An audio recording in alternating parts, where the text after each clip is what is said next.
Health and education trust Sheikh এবং Sitakunda diabetic সমিতি দুটো সংগঠনের আজকে আমরা যৌথভাবে বার্ষিক সাধারণ সভা শুরু করতে যাচ্ছি। গণতন্ত্রের মোতাবেক আমাদের শেডের অনুষ্ঠানে সভাপতিত্ব করবেন সংগঠনের সম্মানিত চেয়ারম্যান মাস্টার আবুল কাশেম মহোদয়। আর ডায়াবেটিস সমিতি এটা সভাপতি সম্পাদক সভাপতিত্ব করতে পারবে না, গঠনগুলির বিদায় করে একজন সিনিয়র সদস্য। এখন যদি আপনাদের কারো আপত্তি না থাকে আমি প্রস্তাব করছি আমাদের সিনিয়র সদস্য professor doctor Mohammad fossil Alam মহোদয় ডায়াবেটিস সমিতি বার্ষিক সাধারণ সভায় সভাপতিত্ব করবেন। ঠিক আছে, আমরা একমত। তাহলে আমরা অনুষ্ঠানের শুরুতে আমাদের দেশি এবং প্রবাসী যিনি দীর্ঘদিন সৌদি আরব থাকেন আমাদের ডায়াবেটিস সমিতির সম্মানিত জীবন সদস্য মোহাম্মদ আলিম উদ্দিন এখন কোরআন তালা পবিত্র কোরআন থেকে তেলাওয়াত করবেন। السلام عليكم ورحمة الله. أعوذ بالله من الشيطان الرجيم. بسم الله الرحمن الرحيم. قل هو الله أحد الله الصمد لم يلد ولم يكن له كفوا أحد. صدق الله العظيم. আমাদের সবার শুরুতে স্বাগত বক্তব্য রাখবেন সম্মানিত চেয়ারম্যান মাস্টার আবুল কাশেম মহোদয়। আউযু বিল্লাহি মিনাশ শাইতানির রাজিম। বিসমিল্লাহির রহমানির রহিম। সম্মানিত Sitakunda health and education trust এবং সীতাকুণ্ড ডায়াবেটিক সমিতির উপস্থিত সকল সদস্যবৃন্দ, সকলকে আমার ব্যক্তিগত পক্ষ থেকে এবং শেডের পক্ষ থেকে এবং ডায়াবেটিক সমিতির পক্ষ থেকে সকলের প্রতি আমার সালাম রইল বা ঈদ মুবারক রইল। আর আপনারা যে কষ্ট করে আমাদের এই গরিবালয়ে আপনারা এসেছেন, পদার্পণ করেছেন, এই জন্য আমি আপনাদেরকে আমার অন্তঃস্থল থেকে আপনাদেরকে ধন্যবাদ জানাচ্ছি।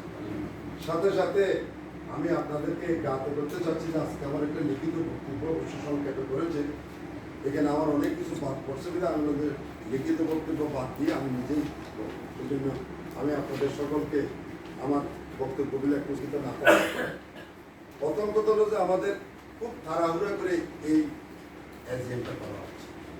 আমি জানতাম না যে আমাদের 2টি বছর প্রতি বছর একবার কিন্তু আমাদের এজিএম করা বিধান রয়েছে আমাদের ডায়াবেটিস অনুযায়ী এবং আমাদের সেটা নিয়ে একটি বছর পার হয়ে গেল যে বৈশ্বিক পরিস্থিতি এবং দেশের পরিস্থিতি আপনারা তো জানেন সভা সমিতি পর্যন্ত নিষিদ্ধ ছিল। এই সমস্ত কারণে আবার আমাদের যার স্ব অবস্থানের বিভিন্ন প্রতিকূলতার কারণে এই যে শেডের একটি বছর যে এজিএম করো একটা ইয়ে ছিল, এটাও কিন্তু করা সম্ভব হয়। তখন আমি স্মরণ যখন আসলো, আমি এই ঈদের 15 দিন আগে আমি ইয়াস ভাইকে ডাকার পর বললাম যে আমার মনে হয় আমি একটা চিন্তা করলাম যে আমাদের শেডের তো মনে হয় কিছু নিয়মের ব্যত্যয় করতেছে। তখন উনি বললো যে হ্যাঁ, তবে এগুলি তো বিভিন্ন প্রতিকূলতার কারণে আর যে ইমিডিয়েট। তখন আমাকে কয়েকজন আমাদের প্রবাসী সম্মানিত সদস্য এবং দেশীয় কিছু সদস্য বলে যে তাড়াহুড়া করে এটা একটা এই বন্দির মধ্যে যাতে সবাই অংশগ্রহণ করতে পারে। কারণ যারা ঢাকায় থাকে তারা ঈদ করার জন্য একদিন 2 দিন আগে আসে, আবার একদিন 2 দিন পরে চলে যায়। ঠিক সেই থেকে উপলক্ষ করে প্রবাসী যারা আছেন তারা এবং যারা বাইরে আছেন এবং আমরা যে একটা বছর অতিবাহিত হয়ে গেছে, আমরা করতে পারি সবগুলিকে সমন্বয় করে আজকের এই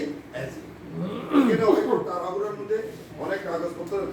আমাকে জিএস সাহেব একটা কথা বলছিল যে যদি নাকি শেড এবং ডায়াবেটিস সমিতির যদি নাকি এজিএম করতে আমাকে তো মিনিমাম 15-20 দিন আগে নোটিশ করতে হয় এবং আপনার হিসাব নিকেশ একটা মাস তাহলে তো আমার জানা মতো তো কোনো রকমের কোনো এখানে আমি এর আগে একটা এক্সিকিউটিভ কমিটির মিটিংয়ে আমরা চেক করি। আমরা কিন্তু ঈদের আগের দিন দ্যাট মিনস বুধবার আমরা এক্সিকিউটিভ কমিটির মিটিংটা করে আমরা পুঙ্খানুপুঙ্খ সব কিছু দেখে দিই। এখন আপনাদেরকে একটা ভবিষ্যৎ বলতে হচ্ছে, কারণ কোনো কথাবার্তা থাকবে এই সবগুলিকে সমন্বয় করে আজকের এই এজিএম আশা করি আপনারা সবাই অনুধাবন করতে পেরেছেন তাড়াহুড়ো করে কেন করলাম।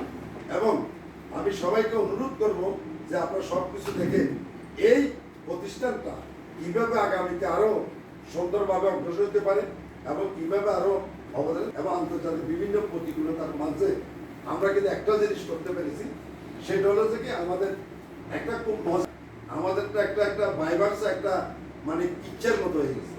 তো আমাদের এটা রেজিস্টারে আমি আজকের এই অনুষ্ঠানের পক্ষ থেকে, আমার পক্ষ থেকে, আমাদের সমাজ কল্যাণ অফিসের পক্ষ থেকে আমি ওনাকে ধন্যবাদ জানাচ্ছি। উনি যথেষ্ট কষ্ট করেছেন এবং ওনারা এই 2-3 জনের যদি না থাকতো, উনি যদি না থাকতো আমরা রেজিস্ট্রেশন নাম্বারটা পেতাম না। আমরা জেনে খুশি হবেন যে আমাদের এই প্রতিষ্ঠান যে এখন রেজিস্টার্ড করতো একটা প্রতিষ্ঠান। ধন্যবাদ। এটার একটা মজার কাহিনী, আমরা কিন্তু ওই যে বিগত আওয়ামী লীগের আমলে আমরা এটা কিন্তু সাবমিট করছিলাম, তখন আমাদের এটা রিজেক্ট করেছে কি জন্য, যে এখানে কিছু আওয়ামী লীগ, বিএনপি, আওয়ামী লীগের বাইরে কিছু লোক আছে বিভিন্ন। এই কারণে আমি কিন্তু এটার জন্য গিয়াস ভাই এবং আমি 2বার টাকাও গিয়েছি, কিন্তু রিজেক্ট করে দিয়েছে। ডিজিএফ বলতেছে এটা করা কি যাবে না, তা আমরা মনে করলাম। অথচ আমরা কিন্তু কোনো পলিটিক্যাল মানুষ এখানে কি সেরকম ইনভলভ করিনি। ওনারা প্রস্তাব দিল যে 8 জনের নাম বাদ দিতে হবে, আমি না, আমি একজনের নামও কি বাদ, যেমন এটা কিন্তু আপনাদেরকে জানাই নাই, আমরা প্রয়োজনে ওনারা মার্ক করে দিচ্ছে যে 8 জনকে কি বাদ দিতে হবে, না। দেখেন আল্লাহর কি হুকুম, ঠিক এই পরিবর্তনের পরিপ্রেক্ষিতে এখন যারা বাদ দিতে বলছে, এখন এবার আমরা সমাজে ওকে থেকে বাদ দিতে হবে। কি হলো এখন ওই 8 জনের, এটা একটা দেখেন কি মিরাকেল একটা। আমি আর উনি কতক্ষণ হাসলাম যে 6 মাস আগে বললো যে এদেরকে বাদ দিতে হবে, এখন 6 মাস পরে যখন আবার রেজিস্ট্রেশনে আমরা অ্যাপ্লাই করলাম, বলে যে না এখানে অমুককে বাদ না দিলে আমরা এটা যাবো। ওইটা ওভারকাম করছেন উনি এবং আমি ওনাকে ধন্যবাদ জানাই। এবং আমরা চেষ্টা করি, সবার সহযোগিতা ছিল। আজকে আমাদের আপনাদের প্রতিষ্ঠান রেজিস্টার্ড একটা প্রতিষ্ঠান, আপনার ভবিষ্যতে এখন যেগুলো কিছু করার জন্য নিয়ম মাফিক সব কিছু করতে হবে। নিয়মের ব্যর্থ করতেছে বিদায় জরুরি ভিত্তিতে আজকের এই জিএমটা ডাকা হলে আপনারা সবাই সহযোগিতা করে দেখে কিভাবে আগামী দিক নির্দেশনা কিভাবে সুন্দরভাবে চলবে, কিভাবে হলে ভালো হবে।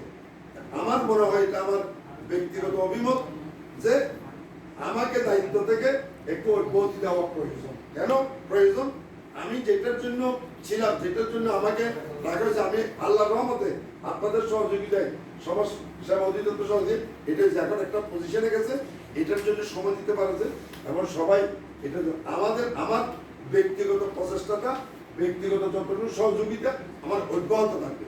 আমরা আজকের এই হাউসে আমার মনে হয় একজন যোগ্য লোক খুঁজে নেবেন, আমি থাকবো, আমি তো আছি, আমি এখন যা করতেছি তার থেকে আরো বেশি করবো। এটা হলো আমার পরিশেষে আপনার সবাইকে ধন্যবাদ জানিয়ে আমার প্রাথমিক উদ্বোধনী ভাষণের মধ্যে কোনো ত্রুটি হয়ে থাকলে মহান রাব্বুল আলামিনের কাছে ক্ষমা চাচ্ছি। আপনারা ক্ষমাসুন্দর দৃষ্টিতে দেখবেন এবং আমাদের অনুষ্ঠানের কার্যসূচি অনুযায়ী কাজ পরিচালনা করার জন্য আমি আমাদের সেক্রেটারি মহোদয়কে অনুরোধ জানাচ্ছি। আসসালামু আলাইকুম। ধন্যবাদ।